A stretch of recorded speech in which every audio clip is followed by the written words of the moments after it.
नमस्कार दोस्तों, मैं आदित्य सर आनंद अल्ट्रा कोपिंडिस क्लास से बात कर रहे हैं।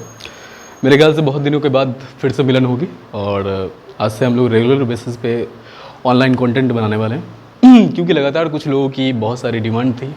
कुछ लोगों ने लगातार बोला कि आप बहुत अच्छे काम कर रहे हैं, हमें भी बोला, अभिषेक सर को भी बोला। लगातार हम लोगों ने छोड़ दिया था, हम लोगों ने इस सोच समझ के छोड़ दिया था कि छोड़िए क्या बनाया आप। लेकिन बहुत सारे लोगों ने बोला कि आप जिस चीज़ को कंटिन्यू कर रहे हैं वो बहुत अच्छा है, इसलिए आप कंटिन्यू करिएगा, ठीक है। तो इसी बीच में हम दोनों ने सोचा कि आप रेगुलर बेसिस पे आनंद अल्ट्रा कोपिंडिस क्लास से लेकर हम लोग लगातार एक वीडियो का कंटेंट जो कि डेली बेसिस पे डाला जाएगा। आज के टॉपिक को हम लोग देखेंगे जो कि राष्ट्रपति से लेकर है। और राष्ट्रपति हम सब जानते हैं कि राष्ट्रपति क्या है, तो देश का प्रधान होता है, देश का पहला इंसान भी बोल सकते हैं, देश का पहला प्रतिनिधित्व करने वाला व्यक्ति भी बोल सकते हैं। देखिए, अगर हम लोग राष्ट्रपति की बात करते हैं तो राष्ट्रपति को लेके कई सारी बातें हैं। जैसे कि कुछ लोग बोलते हैं कि राष्ट्रपति एक नामिक कार्यपालिका के रूप में होती है, तो कुछ लोगों का मानना है कि राष्ट्रपति एक वास्तविक कार्यपालिका के रूप में। हालांकि जो वो वैसे लोग हैं जो इन दो बातों पर लड़ते हैं, जिन्होंने संविधान को कभी पढ़ा नहीं है, कहीं ना कहीं संविधान को सिर्फ देखा है और उन बातों को मान लिया है।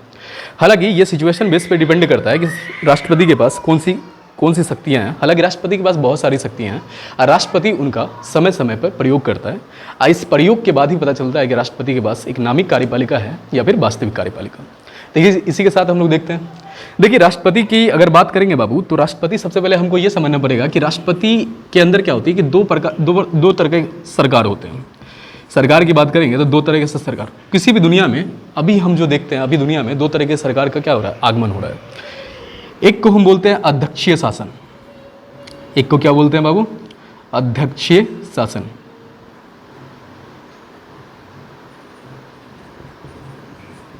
एक को हम अध्यक्षीय शासन बोलते हैं और एक को संसदीय, एक को हम क्या बोलते हैं बाबू, संसदीय, है ना। तो दोनों को समझने की बात है। देखिए, जब आप संसदीय की बात करते हैं तो संसदीय में जब भी राष्ट्रपति का चुनाव होगा तो ये हमेशा क्या होगा कि इसमें अप्रत्यक्ष तरीके से होगा और अप्रत्यक्ष के साथ जो चीज़ें जुड़ जाएगी इसको हम बोलेंगे एकल संक्रमणीय। क्या बोलेंगे, एकल संक्रमणीय पद्धति।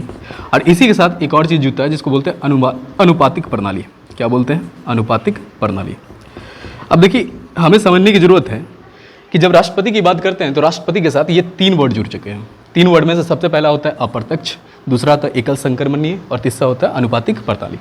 आपको ये समझने की जरूरत है कि अप्रत्यक्ष का मतलब क्या होता है, एकल संक्रमणीय का मतलब क्या होता है और अनुपातिक का मतलब क्या होता है। तो तीनों के ऊपर बात करते हैं और समझने की कोशिश करते हैं कि ये तीनों है क्या। देखिए, अप्रत्यक्ष का मतलब होता है, तो सबसे पहले आपको ये समझना पड़ेगा कि राष्ट्रपति के अप्रत्यक्ष का मतलब ये हो जाता है कि आप राष्ट्रपति के चुनाव में भाग कौन लेंगे। तो एक तो लेगा राज्यसभा, एक होगा लोकसभा, एक होगा हमारा विधानसभा, है ना। और इन तीनों को जोड़ने के बाद आप देखिएगा कि 70वां संविधान संशोधन के द्वारा, 70वां संविधान संशोधन के द्वारा आप देखिएगा कि दिल्ली और पुदुचेरी को भी राष्ट्रपति के चुनाव में भाग लेने के लिए, जिसको राष्ट्रपति का इलेक्टोरेट कमीशन बोलते हैं, उसके अंदर इन दोनों को भी दे दिया गया है। तो बात करते हैं कि अप्रत्यक्ष, तो इनको समझने की कोशिश करते हैं कि राज्यसभा के अंदर, लोकसभा के अंदर और विधानसभा के अंदर कौन सी चीज़ें होती हैं। राज्यसभा के, अगर मान लीजिए राज्यसभा में कुल कितने होते हैं, 245, तो राज्यसभा में 245 मेंबर होते हैं। तो 245 मेंबर में से 12 मेंबर निकाल दीजिए, क्योंकि इस 12 मेंबर को मनोनीत किया जाता है। क्या किया जाता है, मनोनीत। इस 12 मेंबर को मनोनीत किया जाता है राष्ट्रपति के द्वारा, है ना, राष्ट्रपति के द्वारा। इसलिए आप जो सदस्य बच गए 233, ये हो गए निर्वाचित। ये क्या हो गए, निर्वाचित। उसी प्रकार लोकसभा के अंदर टोटल अगर सदस्य की बात करेंगे तो 545, इसमें से 2 मेंबर निकाल लीजिएगा तो बचेगा 543। हालांकि अब 2 मेंबर, जिसको हम लोग एंग्लो इंडियन बोलते हैं, इसको 2019 के कमीशन के द्वारा खत्म कर दिया गया है। अब क्या होता है कि 545 क्या होते हैं, निर्वाचित सदस्य के रूप में होता है। अभी हालांकि 543 से क्या है, हमारे पास मेंबर ऑफ पार्लियामेंट है, तो ये निर्वाचित हो गया। तो राज्यसभा के निर्वाचित 233 सदस्य और लोकसभा के 545, ये दोनों क्या होगा, निर्वाचित। उसी प्रकार विधानसभा के भी निर्वाचित सदस्य ही आएंगे। विधानसभा के कौन आएंगे भाई, निर्वाचित सदस्य। इन तीनों का निर्वाचित सदस्य जब एक साथ आएंगे तो वो इलेक्टोरल कमीशन कहलाएंगे, जो कि राष्ट्रपति के चुनाव में भाग लेंगे। इसके साथ आप देखेंगे कि 70वां संविधान संशोधन के द्वारा हमने किनको दे दिया है, दिल्ली और पुदुचेरी। तो दिल्ली और पुदुचेरी के भी निर्वाचित सदस्य क्या होंगे, राज्यसभा मतलब राष्ट्रपति के चुनाव आयोग में भाग लेंगे। ये सभी जो हैं, ये सब लोग कहाँ से आ गए, निर्वाचित। लेकिन समझने की बात है कि ये जो निर्वाचित सदस्य है, ये है कौन, तो ये है एमपी और एमएलए। और आप और हम सभी जानते हैं कि एमपी को भी हम चूज करते हैं और एमएलए को भी हम चूज करते हैं। और इन दोनों को कैसे चूज किया जाता है बाबू? प्रत्यक्ष निर्वाचन के द्वारा। कैसे चूज किया जाता है? प्रत्यक्ष निर्वाचन के द्वारा। इन दोनों को प्रत्यक्ष निर्वाचन के द्वारा हम लोग चुनते हैं, है ना। लेकिन एमपी और एमएलए जो कि क्या होते हैं बाबू? निर्वाचित होते हैं। ये किसको चुनते हैं? राष्ट्रपति को चुनते हैं। इसी को हम बोलते हैं अप्रत्यक्ष तरीका। इसी को हम क्या बोलते हैं? अप्रत्यक्ष तरीका। तो पहला मामला तो आपको समझ में आ गया होगा कि राष्ट्रपति के शासन में जिनको हम चूज करके भेजते हैं उन्हीं में से कुछ निर्वाचित सदस्य होते हैं जो राष्ट्रपति के चुनाव में भाग लेते हैं। और वो कौन होते हैं? तो राज्यसभा के निर्वाचित सदस्य होते हैं, लोकसभा के निर्वाचित सदस्य होते हैं, विधानसभा के निर्वाचित सदस्य होते हैं। 70वां संविधान संशोधन के द्वारा दिल्ली और पुदुचेरी को भी ये पार्ट दे दिया गया। उसी प्रकार एक वर्ड होता है जिसको हम बोलते हैं एकल संक्रमणीय, है ना। लेकिन एकल संक्रमणीय समझने से पहले हम लोग अनुपातिक पत्ती को समझते हैं। देखिए, अनुपातिक पत्ती का मतलब होता है हमारे पास दो टर्म से क्या होता है, डेमोक्रेसी में दो तरीके से चुनाव होता है। एक होता है first the past post system, एक होता है first the past post system, है ना। इसमें क्या होता है कि जो पहले खंबे को छू ले वही पास कर जाएगा, है ना, पास्ट सिस्टम। देखिए, इसका मतलब क्या होता है, जो पहले खंबा को छुएगा वही क्या होगा? विजेता होगा। और इस सिस्टम के द्वारा हम देखते हैं कि हमारे लोकतंत्र में क्या होता है? चुनाव होता है। जैसे भारत की बात करेंगे तो मान लीजिए दो इंसान खड़े हैं, ए और बी, है ना। और ए और बी को अगर देखेंगे तो क्या होता है कि मान लीजिए इसको 100 का सीट है और पहले 100 सीट में इसको मिल गया है 51 और दूसरे बार में इसको मिल गया है 49। पहले वाले को, और फिर सी भी है, अगले वाले को क्या मिल गया है? 40, ठीक है ना। इस वाले में देखिए आपको 51 और 30 मिल गया है, ठीक है। तो सीट के अनुसार देखिएगा तो ये जो दूसरा है, ये जो दूसरा इंसान है जिसको हम एक्स रख लेते हैं और अगले वाले को वाई रख लेते हैं, तो सीट के अनुसार देखिएगा तो एक्स जीत चुका है ना। लेकिन वोटिंग के अनुसार देखिएगा, आप लोग वोटिंग के अनुसार जोड़िएगा तो पता चलेगा कि ये जो वाई है ये जीत चुका है। इसी को हम बोलते हैं first the post pass system. मतलब जिसकी लाठी उसकी भैंस, मतलब जिसको ज़्यादा वोट मिला उसी की जीत हो गई। लेकिन राष्ट्रपति के चुनाव में ऐसा कुछ नहीं होता। यहाँ पर अनुपातिक प्रणाली काम आती है। अनुपातिक प्रणाली का मतलब होता है, जरा सा इसको हम मिटा देते हैं तो बात करते हैं इसके ऊपर। अब अनुपातिक प्रणाली को समझने की कोशिश करते हैं। अनुपातिक प्रणाली का मतलब क्या होता है ना। अनुपातिक प्रणाली, है ना। देखिए, कोई भी चीज़ें क्या होती है कि आराम से समझने की बात होती है। आप आराम से समझिए और हम भी आराम से समझाने की बात करेंगे। अनुपातिक प्रणाली का मतलब होता है ए है, बी है, सी है और डी है, ठीक है ना। ए है, बी है और सी है और डी है।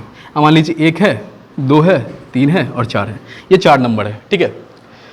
पहले मान लीजिए कि कुछ लोग हैं, 4 लोग हैं, जिसको हमने बोला कि भाई ये जाइए और आप एक काम कीजिएगा, आप चारों को वोट दीजिएगा। लेकिन चारों को वोट दीजिएगा, लेकिन आपका पहला ये कर्तव्य होगा कि आप पहले किसको प्रेफरेंस कहते हैं, मतलब आप किसको पहले प्रीफर करते हैं, आपको ये चीज़ देखना पड़ेगा। मान लीजिए हमने एक्स को बोला जाइए भाई वोट कीजिए, तो एक्स आया और एक्स को लगा कि ए को हम 3 नंबर पर रखेंगे, बी को मतलब, और उसके बाद बी की अगर बात करेंगे तो बी को हम 2 नंबर पर रखेंगे, ठीक है। बी को हम 2 नंबर पर रखेंगे। और सी की बात करेंगे तो सी को हम 4 नंबर पर रखेंगे और डी को 1 नंबर पर रखेंगे। ये एक्स का वोटिंग हो गया। फिर हमने वाई को बोला, वाई को लगा कि हम ए को 2 नंबर पर रखेंगे, है ना, और बी को हम 1 नंबर पर रखेंगे, और सी को हम 3 नंबर पर रखेंगे, और डी को हम 4 नंबर पर ही रखेंगे, है ना। ये हो गया। फिर हमने जेड को बोला, जेड बोला कि देखो भाई हम सी को हम रखेंगे 2 नंबर पे, ठीक है ना। सी को रखेंगे हम 2 नंबर पे, ऐसे करके हम चूज कर लेते हैं। सी को रखेंगे हम 2 नंबर पे, और फिर डी को रखेंगे हम 4 नंबर पे ही, और फिर पता चला कि ए को रखेंगे हम 3 नंबर पे, और ऐसे करके डी को रखेंगे हम 1 नंबर पे। इस अनुसार देखिएगा ना तो पता चल रहा है कि सबको वोट दिया गया, और सबको वोट दिया गया। एक इंसान को चारों को वोट देना है, और जिसमें से किसी एक को प्रीफर रखना है। तो जिसको आप प्रीफर पहले रखना चाहते हैं उसको 1 नंबर पर रखना पड़ेगा। उसके बाद जिसको प्रीफर रखना चाहते हैं उसको 2 नंबर पे, उसके बाद जिसको प्रीफर रखना था उस 3, फिर 4, ऐसे करके। और इनमें से जिनको सबसे ज़्यादा एक मिलेगा उनको काउंटिंग में रख लिया जाएगा, अब बाकी सबको हटा दिया जाएगा। इसी को हम क्या बोलते हैं? अनुपातिक प्रणाली। हालांकि इसके ऊपर और भी डीपनेस में बात कर सकते हैं, लेकिन आप लोग के लिए समझने के लिए इतना काफ़ी होगा, ठीक है। तो तीनों सिस्टम समझ में आ गया। ये जो हमने देखा ये हो अनुपातिक। अब एकल संक्रमणीय में क्या होगा? मान लीजिए कि पता चला कि यहाँ पर जो डी है, डी को 4 लोगों ने 4 नंबर पर रखा, डी को 4 लोगों ने 4 नंबर पर रखा, और इसको जब पता चला काउंटिंग हुआ तो काउंटिंग में ए भी ज़्यादा आया है 1 नंबर पे, बी भी आया है 1 नंबर पे ज़्यादा, और सी भी आया 1 नंबर पे ज़्यादा। लेकिन डी को बहुत सारे लोगों ने 4 नंबर पे रखा है, तो इसको काउंटिंग से बाहर कर दिया जाएगा। इसको काउंटिंग से क्या कर दिया जाएगा? बाहर कर दिया जाएगा। और बाकी ए बी सी में द्वितीय मत प्रणाली होगा। क्या होगा बाबू? द्वितीय मत प्रणाली। द्वितीय मत प्रणाली के गणना में आप पता चलेगा कि डी के वोटिंग को देखा जाएगा। डी के वोटिंग को जिसको हटा दिया गया उसके वोट को चेक किया जाएगा। मान लीजिए 15 लोगों ने इसको वोट दिया था। 15 लोगों ने जब इसको वोट दिया तो पता चला कि 6 लोगों ने इसको 1 नंबर पर रखा है, लेकिन 5 लोगों ने 2 नंबर पर रखा है, 4 लोगों ने इसको 3 नंबर पर रखा है। तो कितना हो गया? 11 4 हो गया ना, 15। इसको 2 रख लेते हैं, इसको 2 रख लेते हैं, ठीक है। तो अब कुल मिलाकर 15 हो गया ना 15। लेकिन पता चल रहा है कि बी पे 5 लोगों ने रखा था, है ना। तो इस 5 को किसके साथ जोड़ दिया जाएगा? तो ए के साथ जोड़ दिया जाएगा। जब ए के साथ जोड़ा जाएगा तो देखा जाएगा, मान लीजिए ए के पास पहले से आ चुका है 43 वोट, इसको कुछ वोट मिलेगा तो ये कितना हो जाएगा? 51। तो जैसे ही इसको ये वोट मिलेगा, ये 51 पार कर गया, तो इसका क्या हो गया? ये विनिंग चेस हो गया, मतलब ये जीत चुका है। तो द्वितीय प्रणाली में क्या होगा? ये जीत जाएगा। इसको हम बोलते हैं क्या? एकल संक्रमणीय। मतलब वोट का क्या कर दिएगा? ट्रांसफर कर दिएगा। इसके वोट को किसको ट्रांसफर कर दिएगा? ए को ट्रांसफर कर दिएगा। बात समझ में आ रही है? आगे हम लोग बात करते हैं। तो हम लोगों ने ये सारे सिस्टम को देख लिया और हमने समझा कि राष्ट्रपति का चुनाव किस तरह से होता है, जिसमें हमने बात समझा कि अप्रत्यक्ष, एकल संक्रमणीय और अनुपातिक प्रणाली की तरह होती है। और ये सारी चीज़ को जिसके 17वां संविधान संशोधन के द्वारा दिल्ली को जोड़ा गया, फिर राज्यसभा के निर्वाचित सदस्य हो गए, लोकसभा के निर्वाचित सदस्य हो गए, विधानसभा के निर्वाचित सदस्य हो गए। इन सभी को जोड़ने के बाद हमें पता चलता है कि एक इलेक्टोरल बोर्ड की बात की जाती है और इसकी प्रणाली भी जहाँ से ली गई उसका नाम है आयरलैंड। तो आज हम लोग बात यहीं पे ख़त्म करेंगे और आगे इसके ऊपर चर्चा करेंगे। धन्यवाद और ऐसे ही कंटिन्यू देखे कीजिएगा। और आनंद अल्ट्रा कॉम्पिटिशन क्लास के अंदर जितने भी टीचर अभी हम लोग काम कर रहे हैं, अभी तो फिलहाल 2 ही टीचर काम कर रहे हैं, लेकिन आने वाले समय में हो सकते हैं कि और भी बेहतरीन टीचर का उपाय किया जाए। लेकिन अभी जितने भी टीचर, हम 2 ही टीचर अपने आप में बेहतरीन हैं और लगातार बेहतरीन कंटेंट के साथ बच्चों को पढ़ाया जा रहा है। हम लोग ऑफलाइन में इससे भी बेहतरीन तरीके से फैकल्टी देते हैं और ऑनलाइन में उससे भी ज़्यादा बेहतरीन तरीके से फैकल्टी देने की बात की जाएगी। बस साथ आप लोग का चाहिए। आप लोगों ने साथ दे दिया तो कंटेंट तो ऐसे भी बेहतरीन हो जाएगा। धन्यवाद। जय हिंद।